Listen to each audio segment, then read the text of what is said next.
Hey there! So, this is the second day of this 30 days of code series, and for today, guys, I've revised over some of my backend concepts that I had almost forgotten just because I didn't practice them for so long. And seriously, guys, this is very painful, so never leave a tech for so long. In programming, practicing your skills is really must to do.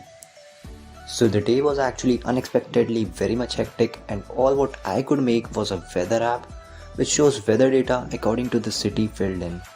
Yeah, this one is a mini project, but I would call it a web app as the data is being fetched through the servers in real time.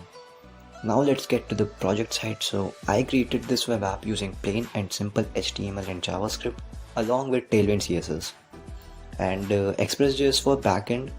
The Feather API is provided by OpenWeather and is the free one. So what's actually happening behind is that weather data is being requested through the API, and the data received in the JSON format is passed into usable form and is being served when requested by the user. And this is the shortest and easiest way I could have summarized it all.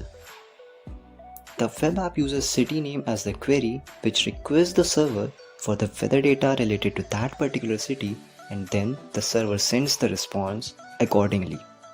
And so this is all what I did today, and I'll work more over my backend side as it's been so long and I'm forgetting things now, and this is obviously not a good sign.